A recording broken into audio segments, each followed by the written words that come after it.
LLC के ऊपर बात करेंगे। क्या हमें वन टाइम पेमेंट देनी होती है?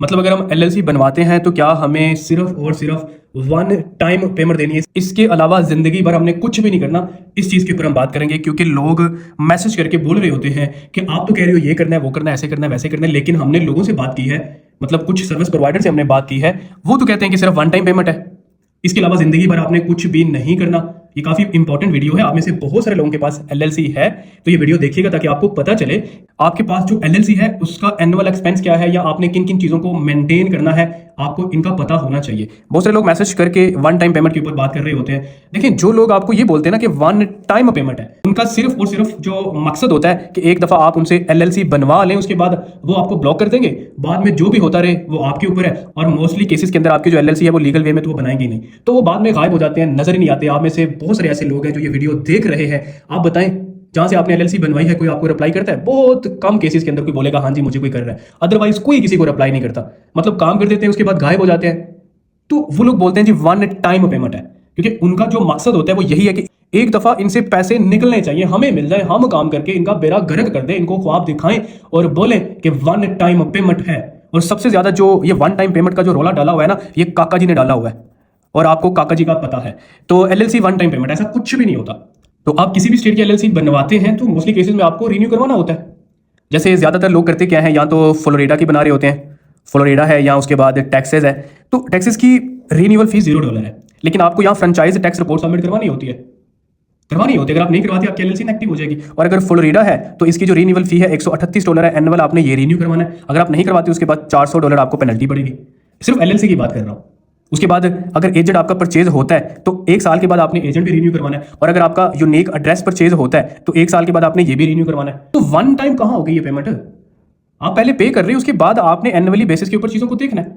रजिस्टर्ड एजेंट 1 साल के बाद आपने रिन्यू करवाना है, एड्रेस आपने 1 साल के बाद रिन्यू करवाना है, लेकिन ना तो आपके पास एजेंट की लॉगिन होती है, ना आपके पास एड्रेस वगैरह होता है कोई यूनिक।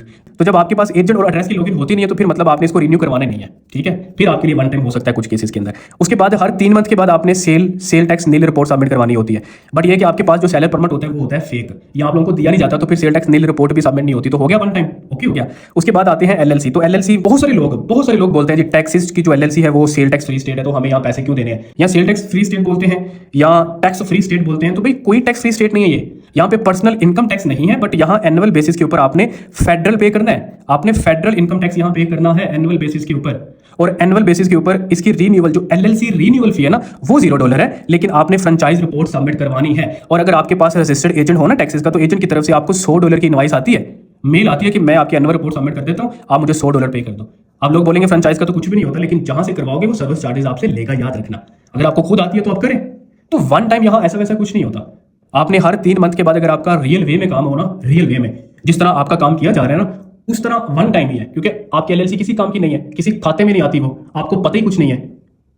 तो अगर रियल वे के अंदर काम किया जाए ना तो क्या होता है, आपने हर 3 मंथ के बाद सेल टैक्स नील रिपोर्ट जो है ना वो सबमिट करवानी होती है। और अगर आप खुद कर सकते हैं तो ठीक है, अदरवाइज किसी सर्विस प्रोवाइडर से आप करवाओगे तो वो आपको अमाउंट चार्ज करेगा $30-40। ये हो गया हर 3 मंथ के बाद, साल में 4 दफा ये होता है। उसके बाद नेक्स्ट करते हैं, उसके बाद नेक्स्ट है कि एजेंट, अगर आपका एजेंट परचेज हो ना, एजेंट एंड एड्रेस, और ये हर साल रीन्यू होता है, ये भी हर साल रीन्यू होना है। और उसके बाद आगे आते हैं एलएलसी के ऊपर। अगर आपने वायोमिंग की बनाई है तो ये भी एनुअल रीन्यू होगी, और इसकी $63 की रीन्यूअल फी है। और अगर आपने फ्लोरिडा की बनाई है तो फ्लोरिडा की $138 इसकी फी है रीन्यूअल, जो साल के बाद आपने रीन्यू करवानी है। उसके बाद अगर टैक्सेस की बात करें तो इसकी रीन्यूअल फी $0 है, लेकिन आपने यहाँ पे क्या करना है, यहाँ पे आपने फ्रेंचाइज जो है ना, मतलब ये कि आपने फ्रेंचाइज टैक्स रिपोर्ट सबमिट करवानी है। और अगर आपको खुद करनी आती है तो ठीक है, अदरवाइज अगर आप कहीं से करवाएंगे तो बेसिकली क्या होगा, वो आपको चार्ज करेगा। ठीक हो गया, चार्ज करेगा। एजेंट जो होता है ना टैक्सेस रजिस्टर्ड एजेंट, वो $100 चार्ज करता है इस चीज के लिए। इसी के साथ आपकी एनुअल रिपोर्ट सबमिट हो जाती है, आपकी एलएलसी ओके हो जाती है, अदरवाइज आपकी एलएलसी इनएक्टिव हो सकती है। इसके बाद किसी भी स्टेट की आपके पास एलएलसी है तो आपको फेडरल जो है ना हर साल, अगर मल्टी मेंबर एलएलसी है तो 15 मार्च उसकी लास्ट डेट होती है, और अगर सिंगल मेंबर एलएलसी है आपकी तो 15 अप्रैल उसकी लास्ट डेट होती है। तो ये जो लोग आपको बोलते हैं ना एलएलसी वन टाइम, ये सब बकवास करते हैं, ऐसा कुछ नहीं होता है। क्योंकि मुझे काफी लोग मैसेज करते हैं, और ये मैसेज ये होता है कि ये टैक्स फ्री स्टेट है। मतलब ये भी आप लोगों को नहीं बताया गया, टैक्स फ्री स्टेट है, और इसी चक्कर में बोला जाता है कि टैक्स फ्री स्टेट है, जिंदगी भर आपने कुछ भी नहीं करना। यहाँ पे ये भी कहा जाएगा कि भाई इसकी भी जरूरत नहीं है, आपकी एलएलसी खुद ही रिन्यू हो जाएगी, क्योंकि उसकी $0 फी, ऐसा कुछ नहीं होता, आपकी एलएलसी इनएक्टिव हो जाती है। तो वन टाइम वालों से बच के रहें। ऐसा कुछ नहीं होता। ये सिर्फ और सिर्फ इनका जो मकसद है भाई हमें पहले पैसे मिल जाए, हम एलएलसी बना दें इलीगल वे में, बेड़ा गर्क कर दें, उसके बाद ब्लॉक कर दें और रोते रहे बाद में। रोना क्या है, आपने क्या रोना है, आपको तो पता ही नहीं है रोना क्या है। रोते तो वो है जिनको पता हो। आपके पास जब एजेंट ही नहीं होगा तो किसी किस्म का कोई नोटिस ही नहीं आएगा। सबसे बड़ी बात, आपकी ईमेल के ऊपर काम ही नहीं होता तो आपको क्या पता क्या हुआ क्या नहीं हुआ। कभी जिंदगी पर आपको कोई नोटिस ही नहीं आता तो आपको लगता है कि वन टाइम ही है, क्योंकि आपके पास चीजें आ ही नहीं रही होती। अगर आप आपकी ईमेल के ऊपर काम करें ना, अगर आपकी ईमेल के ऊपर काम किया जाए, एजेंट एड्रेस परचेज किया जाए, तो बकायदा आपकी ईमेल के ऊपर भी मेल्स आती हैं और यहाँ पे भी नोटिस आते हैं। उसके बाद अगर सेलर परमिट रियल वे में अप्लाई करके दिया जाए ना, तो सेल टैक्स नील रिपोर्ट जब सबमिट करवानी होती है ना क्वार्टर वाइज, तो यहाँ एजेंट के ऊपर एक नोटिस आता है। समटाइम आ जाता है, समटाइम नहीं आता, तो मोस्टली आ जाते हैं नोटिस। तो फिर आप एक्टिव रहते हो, आपको पता होता है हाँ जी ये सारी चीजें होनी है। लेकिन जब आपकी ईमेल ही नहीं है, आपके पास एजेंट ही नहीं है, कुछ भी आपके पास नहीं है, तो फिर आपको कभी भी कहीं पे भी कोई मेल नहीं आएगी, आपको पता ही नहीं है, तो आपको लगता है कि ये वन टाइम है। ठीक है, तो आपने कहाँ रोना है फिर? रोते तो वो है जिनको पता हो, तो आपको तो पता ही नहीं है। इसीलिए आपके वन टाइम का बोला जाता है, क्योंकि आपके लिए कोई रास्ता छोड़ा जाता ही नहीं है। कोई ऐसा रास्ता ही नहीं होता कि जिसके थ्रू आपको कोई मेल आए, आप सेल टैक्स नील करो या आप बाकी चीज़ों को देख रहे हो, ऐसा कुछ होता ही नहीं है। और आप लोग समझते हैं माशाल्लाह ये तो बड़ी अच्छी बात है, बाकी तो नवाज साहब तो कह रहे हैं कि ये करना है, बट ये बंदा तो कह रहा है कुछ भी नहीं करना। वाह, यहाँ मर जाते हो। तो इसलिए जहाँ से मर्जी एलएलसी बनवाओ, लेकिन पहले बिजनेस को सीखें, उसके बाद एलएलसी का नॉलेज आपके पास होना चाहिए कि हमने एनुअल बेसिस पे कौन कौन सी चीज़ें रिन्यू करवानी है, एनुअल बेसिस पे हमने कौन कौन सी चीज़ें मतलब सबमिट करवानी है, कौन कौन से टैक्स हमने देने हैं, क्वार्टरली बेसिस पे हमने क्या सबमिट करवाना है, आपको इन सारी चीज़ों का पता हो। बेस्ट जो स्टेट्स हैं वो कौन कौन सी है, उसके बाद उनकी रिन्यूअल फीसिस क्या है, इन चीज़ों का आपको पता होना चाहिए, फिर जाके एलएलसी की तरफ जाओ। बट यहाँ ना आगे का ना पीछे का जी एलएलसी बनवानी है। लेकिन स्कैम आपके साथ होता है आपकी वजह से, क्योंकि आपके पास नॉलेज नहीं होता। आपके बिलीव करने या ना करने से याद रखना रियलिटी चेंज नहीं होनी। स्कैम आपके साथ होता है नॉलेज ना होने की वजह से। तो पहले नॉलेज की तरफ आओ। यहां हर किसी को अपनी पड़ी हुई है, तो वन टाइम पेमेंट कोई नहीं होती।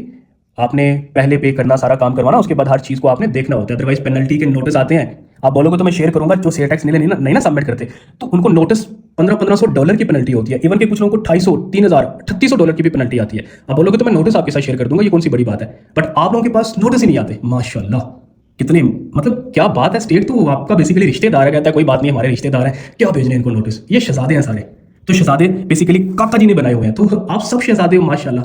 काका जी को दाद देनी पड़ेगी जिन्होंने आप सबको शहजादे बना दिया है और स्टेट का रिश्तेदार बना दिया। स्टेट आपको कभी कोई नोटिस नहीं भेजता, स्टेट आपको कभी मतलब पेनल्टी के नोटिस नहीं आ रहे होते, कभी कुछ नहीं आ रहा होता, तो भाई आपकी ईमेल ही नहीं है तो नोटिस क्या आने, एजेंट नहीं है तो नोटिस कहाँ आने हैं।